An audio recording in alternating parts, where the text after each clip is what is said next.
Hello my dear friends, मेरा नाम है सात्विक शाह एंड आज हम पढ़ेंगे एशेलॉन फॉर्म ऑफ अ मैट्रिक्स। कुछ लोग इसे इक्लोन फॉर्म भी कहते हैं।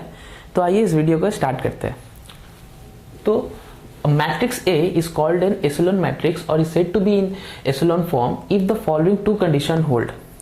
किसी भी मैट्रिक्स, सपोज कोई भी एक मैट्रिक्स है ए जिसका नाम हमने ए रखा है, तो उस मैट्रिक्स को हम एशेलॉन मैट्रिक्स कब बोल सकते हैं और उसे एशेलॉन फॉर्म में कब ला सकते हैं, या मतलब क्या क्या कंडीशंस होगी जिससे कि हम उस मैट्रिक्स को एशेलॉन मैट्रिक्स कहेंगे। तो सबसे पहला बात कि वो कंडीशन, ये दो कंडीशंस है, ठीक है, यहाँ पे 2 होगा, तो ये 2 कंडीशंस है। हाँ, यहाँ ब्रैकेट में देखिए, where a leading non zero element of a row of A मतलब जो मैट्रिक्स है is the first non zero element in the row. मैं आपको और डिटेल में एक्सप्लेन करता हूँ, पहले आप फटाफट ये 2 कंडीशंस एक बार मैं रीड कर देता हूँ, आप देख लीजिए और समझिए। देखिए, all zero rows if any are at the bottom of the matrix. Zero row मतलब वो रो जिसका हर एक एलिमेंट जीरो होता है। अगर कोई मैट्रिक्स है ए, जैसे कि मैं आपको बताऊं कि अगर कोई मैट्रिक्स मैंने ए ले लिया है, ठीक है, सपोज 0 5 8, ओके, ऐसे ही मैं एग्जांपल के तौर पे समझाता हूँ। 0 2 0, ओके, और यहाँ पे 0 नहीं लिख के अगर मैं 1 ले लेता हूँ, ठीक है, एंड 0 0 0, ठीक है, तो इसे बोलते हैं जीरो रो। इस रो को बोलेंगे हम जीरो रो,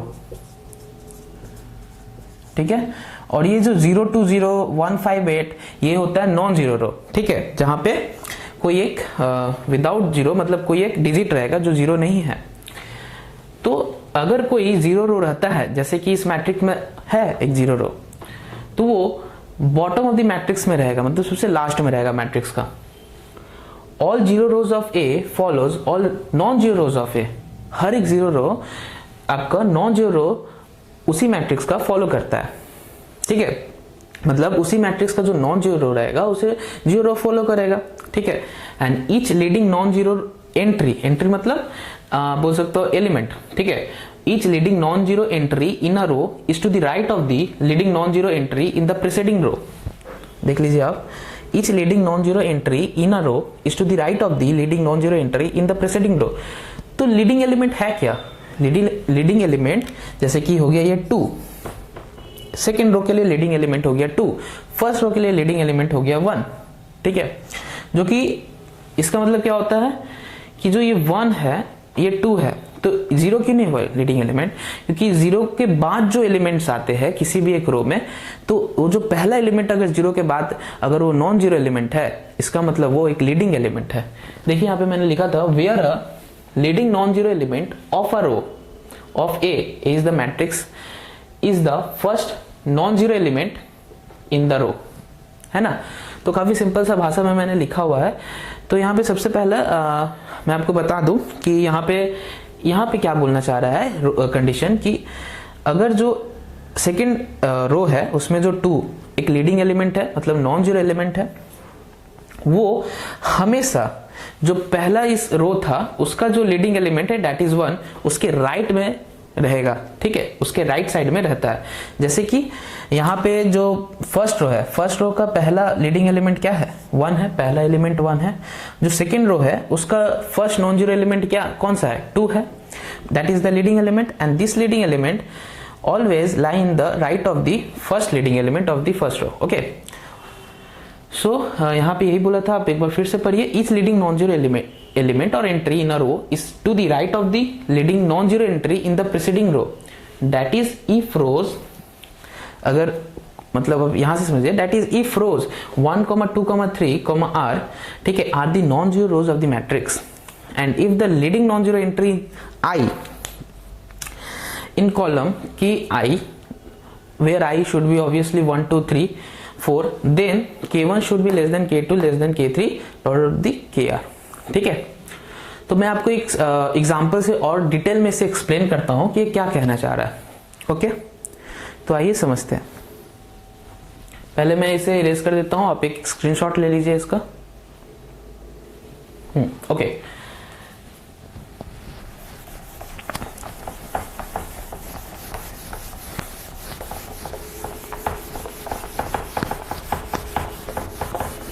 आज हम सीखेंगे कि एक मैट्रिक्स को, किसी भी कोई भी एक मैट्रिक्स को एशेलोन मैट्रिक्स में कैसे चेंज करते हैं, तो आपको पता ही होगा, एलिमेंट्री रो और कॉलम ऑपरेशन हम लोग अप्लाई करते हैं एक मैट्रिक्स में और वो एशेलोन फॉर्म में उसे लाने का प्रयास करते हैं। ठीक है, तो बेसिकली अगर मैं आपको सबसे साधारण से एक एग्जांपल बताऊं एशेलोन मैट्रिक्स का, तो वो आपका आइडेंटिटी मैट्रिक्स होता है, जहां पे आप देख सकते हो कि जो पहला लीडिंग एलिमेंट है पहला रो का वो 1 होता है, फिर उसके बाद जो दूसरा होता है रो का वो भी 1 होता है, उसे लास्ट तक जितने भी रो होंगे उनके सभी लीडिंग एलिमेंट 1 होते हैं, उसका एक भी 0 रो एक्चुअली नहीं होता है। ठीक है, तो आइए देख लेते हैं। सपोज आपके पास मैंने एक एग्जांपल दिया आइडेंटिटी मैट्रिक्स का, दैट इज आपका सपोज 1 0 0 0 0 1 0 0, ठीक है, 0 0 1 0 0 0 0 1। ये क्या हो गया 4x4 मैट्रिक्स। ठीक है, तो आप यहाँ पे देखो कि जो फर्स्ट रो का लीडिंग एलिमेंट यहाँ 1 है और जो सेकेंड रो का लीडिंग एलिमेंट है वो 1 के राइट साइड में बिलोंग कर रहा है। ठीक है, 1 के राइट साइड में है, राइट साइड में, तो जिससे कि और आप जब थर्ड रो में आते हो तो आप क्या देखते हो कि जो थर्ड रो का लीडिंग एलिमेंट है वो भी 1 के जो सेकेंड रो के लीडिंग एलिमेंट के राइट साइड में है। तो इसी प्रकार फोर्थ रो का भी लीडिंग एलिमेंट राइट साइड का है थर्ड रो के एलिमेंट का। ठीक है, तो यहां तक तो हमें समझ में आ गया कि अगर हम एशेलोन फॉर्म को देखना चाह रहे हैं तो आपका एशेलोन फॉर्म ऐसे रहेगा, पर जरूरी नहीं है कि यहाँ पे भी आपका 0 0 0 हो, यहाँ पे आपके नॉन जीरो एलिमेंट भी रह सकते हैं। ठीक है, उसमें कोई प्रॉब्लम नहीं है, बस आपको ये चेक करना होगा कि जो आपका लीडिंग एलिमेंट है वो पहले वाले लीडिंग एलिमेंट के राइट साइड में हो, ये बहुत इंपॉर्टेंट है। ठीक है, हम एशेलोन फॉर्म से रैंक किसी भी मैट्रिक्स का बहुत जल्द बता देते हैं एंड काफी इजीली होता है रैंक ऑफ द मैट्रिक्स निकालने का। ठीक है, बाय द एशेलोन मैट्रिक्स। तो आप यहाँ पे ये देख लिए और मैं आपको दूसरा एग्जांपल दूं तो आप दूसरा एग्जांपल भी देख लो। दूसरा एग्जांपल हो गया ये एग्जांपल नंबर 1, एग्जांपल नंबर 2। ठीक है, तो दूसरा एग्जांपल सपोज आप ले लो 0, यहाँ पे हो गया 0 1 3 4 5। ठीक है, फिर आप ले लो यहाँ पे 0 0 2 5 6, कुछ भी आप कोई भी एक रैंडमली अगर मैं ले लूं तो यहाँ पे 0 0 एक्चुअली 3 4, ठीक है, फिर 0 1 2 5 6।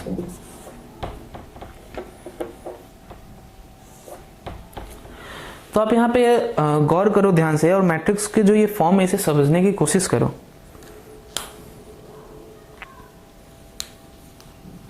तो आप देख सकते हो कि यहाँ पे पहला जो एलिमेंट है वो 0 है, दैट मीन्स इस जो फर्स्ट जो रो होगा इस फर्स्ट रो का लीडिंग एलिमेंट ऑब्वियसली 1 रहेगा।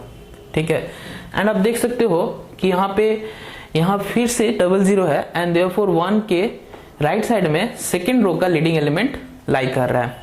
तो उसी प्रकार यहाँ पे आप 3 को देखो एंड यहाँ पे देखो, तो यहाँ पे आपको क्या समझ में आ रहा है कि ये जो 1 है ये आपका जो लीडिंग एलिमेंट है थर्ड रो का उसके लेफ्ट साइड में है।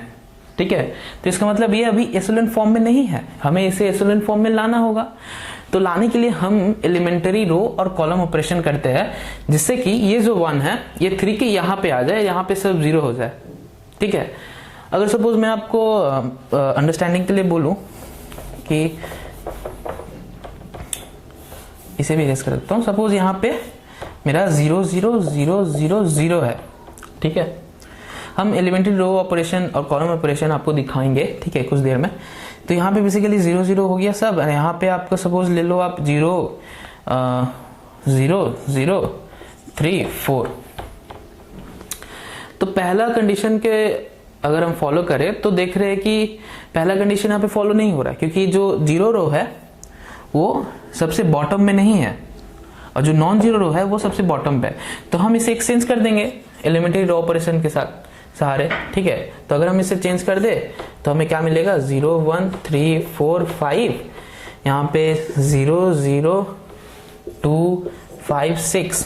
ठीक है, फिर उसके बाद 0 0 0 3 4 एंड देयरफॉर यहाँ पे सब 0। अच्छा, तो आप अब देखो एकदम ध्यान से, तो आपको पता चलेगा कि फर्स्ट रो भी, फर्स्ट जो कंडीशन था वो भी यहाँ वैलिड हो गया है, जो सेकंड कंडीशन था वो भी वैलिड हो गया है।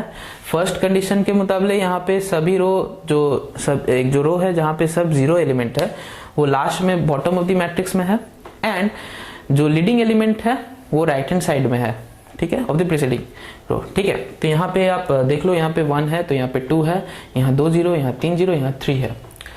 सबसे अच्छा तो आइडेंटिटी मैट्रिक्स ही है जो एशेलॉन फॉर्म को इजीली मतलब एक्सप्लेन कर देता है सब कुछ। तो आप, इसलिए मैंने सबसे पहले आपको ये समझाया, देन दिस, ठीक है। तो आप मुझे बताना कि कौन से मैट्रिक्स एशेलॉन फॉर्म में है और कौन से मैट्रिक्स एशेलॉन फॉर्म में नहीं है। तो एट फर्स्ट मैं इसे इरेज कर देता हूं एंड आइडेंटिटी मैट्रिक्स को मैं रख देता हूं, ठीक है, उसे इरेज नहीं कर रहा हूं। Now let us see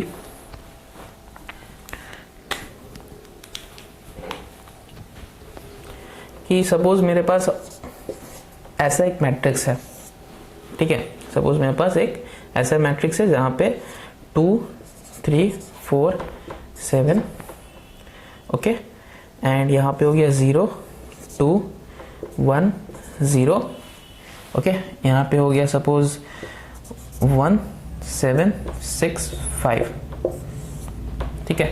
तो ये ऑब्वियसली 3 क्रॉस 4 है मैट्रिक्स। तो आप यहाँ देखो कि जो मेरा फर्स्ट लीडिंग एलिमेंट जो यहाँ पे है, फर्स्ट जो नॉन जीरो एलिमेंट है वो 2 है, तो सेकेंड रो आपका एशेलॉन फॉर्म का कंडीशन को पालन कर रहा है, ठीक है, ये राइट साइड में है, बट थर्ड रो नहीं कर रहा है। तो इसका मतलब ये एशेलॉन फॉर्म में नहीं है ये मैट्रिक्स।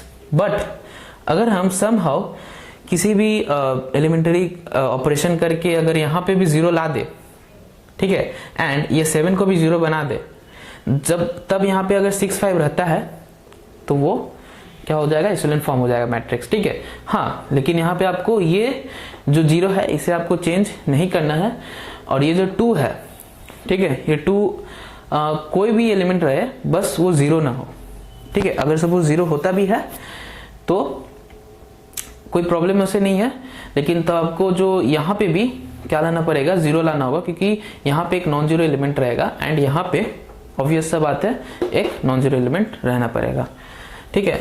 और आपको अगर डिटेल में मैं अगर समझाऊं तो आप अगर सपोज इसे आप अगर एलिमेंट्री रो ऑपरेशन के सहारे करना चाहते हो, इसे अगर आप एशेलॉन फॉर्म में लाना चाहते हो, तो सिंपली आप एक काम करना, इसे ये जो मैं रो है इसे 2 से मल्टीप्लाई करके इसे माइनस कर दे रहा हूं, ठीक है। तो such that R3 dash equals to 2 of R3 minus R1,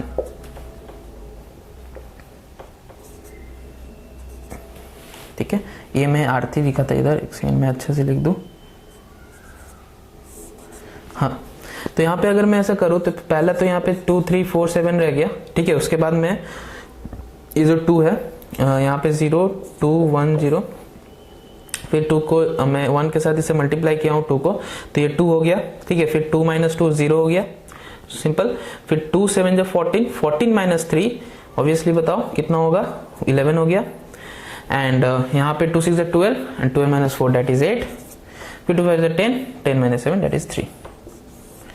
तो अब आप देखो कि यहाँ पे 11 है, ठीक है। इसका मतलब जो मेरा लीडिंग एलिमेंट है ऑफ द थर्ड रो वो ठीक आपका leading element of the second row के ठीक नीचे है, ठीक है, बट हमको तो राइट साइड में लाना है, तो इसका मतलब हमें इसे भी 0 करना होगा, ओके। तो अगर हम इसे भी 0 करें by somehow elementary operation, तो देखिए क्या पता चलता है कि यहाँ पे अगर मैं इसे 0 कैसे करूं, तो सपोज अगर मैं यहाँ पे 11 से मल्टीप्लाई करके, ठीक है, नहीं एक काम करता हूँ, यहाँ पे 8 है 11 है, हाँ, मैं इस रो को 3 से मल्टीप्लाई करता हूँ और इस रो को 11 से मल्टीप्लाई करता हूँ, फिर इन दोनों को माइनस कर देता हूँ, ओके। तो क्या पता चलेगा, ध्यान से देखिएगा, क्या पता चलेगा कि यहाँ पे अगर मैं इसे माइनस कर दूं तो सबसे पहले मैं इसे 3 से मल्टीप्लाई किया हूं, तो यहाँ पे 2 0 0, ओके। फिर उसके बाद इसे 3 से मल्टीप्लाई किया हूं तो 9 हो गया, एंड इसे मैं 11 से मल्टीप्लाई किया हूं तो यहाँ पे 77 हो गया। तो 77 माइनस 9, ओके, दैट मीन्स कितना हो जाएगा यहाँ पे,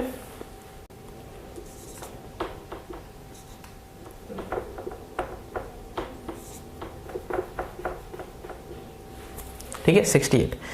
अब 11 हो गया, 11 टू 0 0 एंड फिर आपके यहाँ पे -2, 0 -2 दैट इज -2 एंड देयरफॉर यहाँ पे 33 और यहाँ पे 3 इंटू 11 33, दैट मीन्स यहाँ पे हो गया 0। ठीक है, तो आप देख सकते हो कि मैं कॉलम वाइज ऑपरेशन कर रहा हूँ यहाँ पे, एंड यहाँ पे कितना हो जाएगा 703। ठीक है, एंड यहाँ पे मैं लिख देता हूँ कि मैंने कौन सी ऑपरेशन की है। तो मैंने यहाँ पे C2 को चेंज किया हो, तो यहाँ पे कितना हो जाएगा, यहाँ पे मैंने 11C3 minus C4, I am sorry 11C4 minus यहाँ पे 3C2। तो आप देख सकते हो कि यहाँ पे 0 आ गया है एंड यहाँ पे कितना हो गया 3 हो गया, एंड इसको तो लिखने ही मैं भूल गया 418। ठीक है, एब्सोल्युटली ठीक है। तो आप देखो यहाँ पे अब हमारा इक्विवेलेंट फॉर्म हो गया है। यहाँ पे 2 हो गया फर्स्ट लीडिंग एलिमेंट, यहाँ पे जो -2 हो गया इस रो के लिए फर्स्ट लीडिंग एलिमेंट जो कि आपका राइट साइड में है, जो 8 हो गया वो आपके राइट साइड में है of the leading element of the second row. ठीक है, तो ये इक्विवेलेंट फॉर्म में आ गया। तो हम इसी से आपका सम एलिमेंट्री ऑपरेशन हम इक्विवेलेंट फॉर्म में लाते हैं किसी भी मैट्रिक्स को। ठीक है, और मैं आपको देता हूँ टास्क, आप कीजिए उसे, आप खुद से एक बार ट्राई कीजिए। ठीक है, आप इसे एक बार फिर से देख लीजिए मैंने क्या क्या ऑपरेशन यहाँ पे यूज करके इसे इक्विवेलेंट फॉर्म में लाया हूँ। तो ये जो फॉर्म है ना, ये इक्विवेलेंट फॉर्म है। ठीक है ना, ठीक है, अब मैं इसे इरेज कर देता हूँ और 2-3 देता हूँ जो आप खुद से ट्राई कीजिए। ठीक है, बस आप वो कंडीशन को ही फॉलो कीजिएगा, आपका इक्विवेलेंट फॉर्म आ जाएगा। आप जब भी रैंक ऑफ द मैट्रिक्स में निकालिएगा तो इक्विवेलेंट फॉर्म में लाकर ही अगर निकालिएगा तो काफी इजीली आपको अंडरस्टैंडेबल होगा एंड जो रैंक है काफी इजीली निकल भी जाएगा मैट्रिक्स का। इसके ऊपर भी मैं वीडियो बनाऊंगा रैंक ऑफ द मैट्रिक्स का। ठीक है,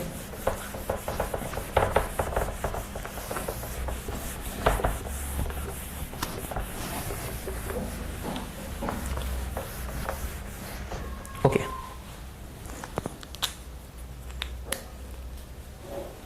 let me give some questions.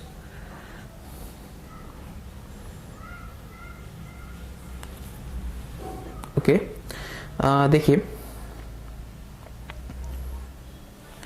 Suppose एक ए मैट्रिक्स है।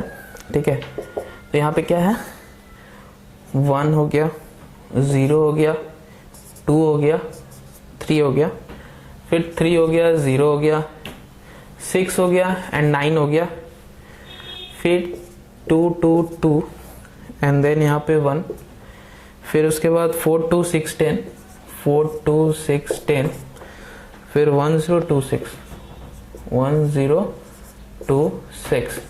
ओके, तो आप इसे एक बार ट्राई कीजिए, इसे इक्विवेलेंट फॉर्म में लाना है। क्वेश्चन यही है कि आप इसे किसी भी करके इक्विवेलेंट फॉर्म में लाइए by somehow elementary operation करके। ठीक है, तो इसे आप इक्विवेलेंट फॉर्म में लाइए। आप पहले खुद से ट्राई कर लीजिए एक बार, फिर मैं आपको बताता हूं। ओके, तो इसे इक्विवेलेंट फॉर्म में लाना है। तो आप इजीली अगर देखो तो हम इसे कैसे करेंगे, देखिए यहाँ पे 1 0 2 3 है, यहाँ पे 3 0 6 9 है। तो हमें इक्विवेलेंट फॉर्म में लाने के लिए सबसे पहले ये ध्यान में रखना है कि अगर हम इसे फर्स्ट जो एलिमेंट है वो तो नॉन जीरो एलिमेंट है, तो इसे हम यहाँ पे रहने देते हैं। ठीक है, देखिए यहाँ पे 2 0 है, बाकी सब यहाँ पे एक भी 0 नहीं है। तो मैं क्या करता हूँ, ये जो 2 0 है इसे सबसे पहले मैं सबसे नीचे मतलब at the bottom of the ला देता हूँ। ठीक है, मतलब जो मैक्सिमम 0 रहेंगे मैं क्या करूंगा, किसी भी रो में मैक्सिमम 0 रहता है तो मैं क्या करूंगा कि उसे बॉटम में लाने का प्रयास करूंगा मैट्रिक्स का। क्योंकि आप फर्स्ट कंडीशन में देखोगे कि ऑल नॉन जीरो जो रोज होंगे वो क्या करेंगे, फॉलो करेंगे और 0 रोज जो होंगे वो फॉलो करेंगे नॉन जीरो रो को। ठीक है, तो मैं क्या करूंगा, किसी भी रो में सबसे ज्यादा जो 0 रहेगा मैं उसे पहले बॉटम में ला दूंगा। 3 2 4 1। ठीक है, फिर उसके बाद अगर मैं इसे इसके साथ चेंज करता हूं सच दैट यहाँ पे R2 मैंने इंटरचेंज कर दिया R4 से। ठीक है, तो यहाँ पे क्या हो जाएगा 1 3 2 4 1 एंड यहाँ पे 3, 9, 1, 10, 6, यहाँ पे फिर क्या हो जाएगा 2, 6, 2, 6, 2 एंड फिर यहाँ पे हो जाएगा 0, 0, 2, 2, 0। Okay fine. यहाँ पे अब ये वाला मेरा मैट्रिक्स आया है। अब इस मैट्रिक्स से मैं क्या कर सकता हूँ, एरो देके दिखाता हूँ। तो यहाँ पे बेसिकली क्या है 3, 2 है, तो मैं क्या करूँ कि इससे पहले 3 से मल्टीप्लाई करके इसे माइनस कर देता हूँ, फिर इसे 2 से मल्टीप्लाई करके इसे माइनस कर देता हूँ। तो यहाँ पे दो जो एलिमेंट है वो 0 हो जाएंगे। सो R2 डैश को मैंने क्या किया, मैंने 3R1 माइनस R2 किया, ठीक है। देन R3 डैश को क्या किया, 2R1 माइनस R3 किया। तो यहाँ पे क्या होगा 1, 3, 2, 4, 1। आई होप आपको elementary row and column operation करना आता हो। अगर नहीं आता है तो आप कमेंट बॉक्स में जरूर बताइएगा, तो मैं उसके ऊपर भी एक वीडियो बना दूंगा। ओके, तो यहाँ पे क्या हो गया, यहाँ पे 1, 3, 2, 0 हो गया। तो हाँ, तो मैं इसे माइनस कर रहा हूँ। तो यहाँ पे बेसिकली 3 था, तो 3 - 3 0 हो जाएगा। फिर यहाँ पे क्या हो गया 3 × 3 दैट इज 9, 9 - 9 0 हो गया। फिर यहाँ पे क्या हो जाएगा 3 × 2 6, फिर 6 - 1 दैट मीन्स आपका यहाँ पे हो गया 5, फिर 3 4 12 - 10 ऑब्वियसली कितना हो गया 2। फिर उसके बाद 3 3 - 6 दैट इज -3। फिर आपका यहाँ पे 2 है, तो 2 से मैंने इसे मल्टीप्लाई किया। इस ऑपरेशन को एग्जीक्यूट करना है तो ऑब्वियसली हमें 2R1 - R3 करना होगा। तो यहाँ पे हो गया 0। फिर उसके बाद हमने 2 3 6 - 6 0। फिर उसके बाद हमने 2 2 4 - 2 2। फिर उसके बाद हमने 2 4 8 - 6 2। फिर उसके बाद हमने 2 1 2 - 2 0। अब देखिए कितना इजीली हो गया। मैंने क्या किया था, जीरो जो रो मैक्सिमम 0 कंटेन कर रहा था उसे बॉटम में रखा था। तो अब देखिए ये जो हो गया, ठीक है, लीनियर डिपेंडेंट है। ये जो एलिमेंट है लीनियर डिपेंडेंट है। ये वेक्टर भी बोल सकते हैं इस रो को। तो ये वेक्टर हो गया लीनियर डिपेंडेंट। तो आप देख सकते हो कि मैं इसे अगर माइनस कर दूं तो यहाँ पे 0 हो जाएगा। And the most contain 0 row obviously lie at the bottom of the matrix. So क्या होगा यहाँ पे मैंने क्या किया, सबसे पहले तो R4 dash equals to R4 minus R3, ठीक है। तो यहाँ पे क्या बनेगा मेरा, एंड यहाँ पे भी मैं देख लेता हूँ कुछ ऑपरेशन हो तो सबसे पहले एक काम करता हूँ, कर ही देता हूँ 1 3 2 4 1, ठीक है। फिर उसके बाद 0 0 5 2 -3, फिर उसके बाद 0 0 2 2 0, देन यहाँ पे सब 0 हो गया। तो यहाँ पे ये तो सब 0 हो गया, ठीक है। अब यहाँ पे 0 0 2 2 0 है। तो आप एक चीज देखिए ध्यान से कि यहाँ पे जो मेरा लीडिंग एलिमेंट है, यहाँ पे ये एक लीडिंग एलिमेंट है जो कि ठीक नीचे लाई कर रहा है। तो हमें यहाँ पे 0 लाना पड़ेगा, ठीक है, जिससे कि ये इक्विवेलेंट फॉर्म में आ जाएगा, क्योंकि ये तब फर्स्ट नॉन जीरो एलिमेंट हो जाएगा इस रो के लिए। तो इस रो के लिए फर्स्ट नॉन जीरो एलिमेंट हो जाएगा। तो हाँ, तो हम एक काम करते हैं, यहाँ पे 5 2 है। तो मैं अगर क्या करूँ कि इसे 0 बनाना है तो मैं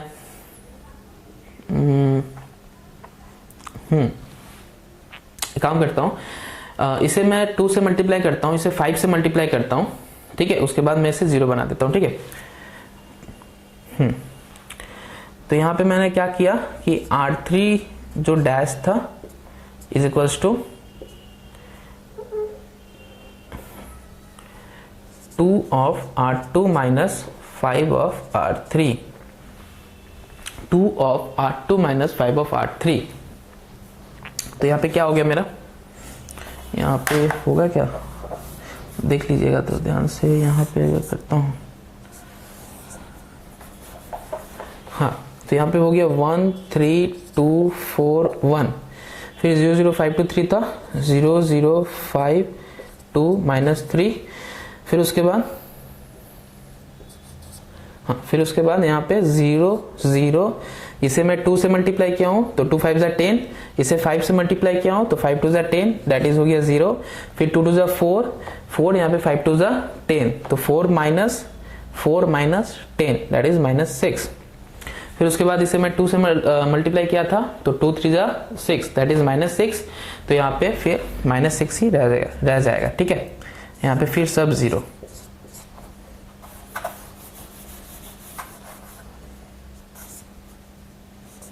तो अब देखिए यहाँ पे जो फर्स्ट जो मेरा नॉन जीरो एलिमेंट है that is the leading element, वो 1 है। फिर उसके बाद 1 के राइट साइड में यहाँ पे मेरा लीडिंग एलिमेंट है सेकेंड रो का 5, फिर 5 के राइट साइड में मेरा -6 से लीडिंग एलिमेंट थर्ड रो का, फिर उसके बाद सभी 0 है। तो यहाँ पे तो कोई भी लीडिंग एलिमेंट नहीं है तो इसे हम नहीं देख रहे, तो हम यहाँ तक ही देखेंगे कि यहाँ तक मेरा तो भाई लीडिंग एलिमेंट आ गया, एंड जो सबसे जो 0th रो था वो बॉटम में है। ठीक है, जो 0 रो था वो मेरा बॉटम में है, तो मेरा यहाँ पे ये इक्विवेलेंट फॉर्म हो गया। ठीक है, इस मैट्रिक्स का। तो अब ऐसे ही कॉलम और रो ऑपरेशन करके आप इक्विवेलेंट फॉर्म किसी भी मैट्रिक्स का बना सकते हो। ठीक है, तो मैं और एक होमवर्क दे देता हूँ, आप उसे देख लीजिए, काफ़ी इजी होगा वो आपके लिए भी। सबसे पहले मैं इसे इरेज कर देता हूँ। एक बार फिर से एक्सप्लेन कर दूं तो मैंने क्या किया कि आप R2 और R4 इन दोनों रो को मैंने इंटरचेंज किया था।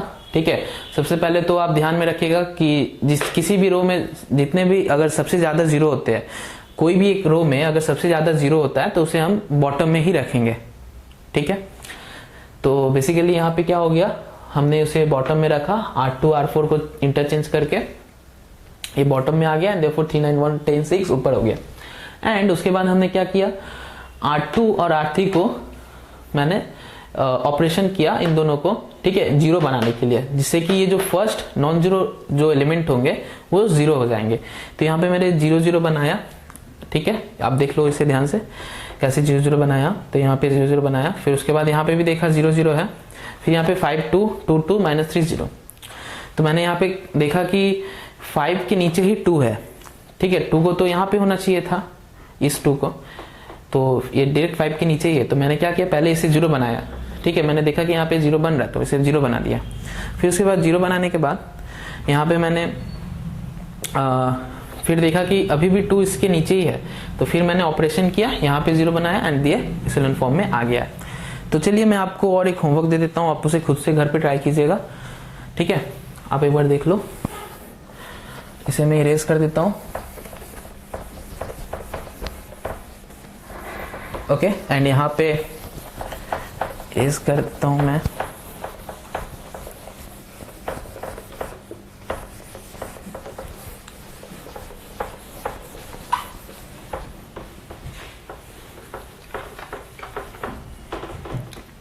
ओके, मैं आपको होमवर्क दे देता हूँ, एक आप देखिएगा, घर पे ट्राई कीजिएगा। यहाँ पे है 0 0 1 2 0, फिर उसके बाद हो गया 2 0 1 -1 0, फिर उसके बाद -2 2 1 1 0। ठीक है, तो आप इस मैट्रिक्स को इक्विवेलेंट फॉर्म में लाइएगा। ठीक है, ये आपका होमवर्क है। तो आज का वीडियो यहीं तक है। अगर आपको कोई भी डाउट होता है अभी तो आप कमेंट में ज़रूर बताइएगा, और ये जो मेरा वीडियो है इसे ज़रूर शेयर कीजिएगा एंड लाइक ज़रूर कीजिएगा। Okay, all the very best.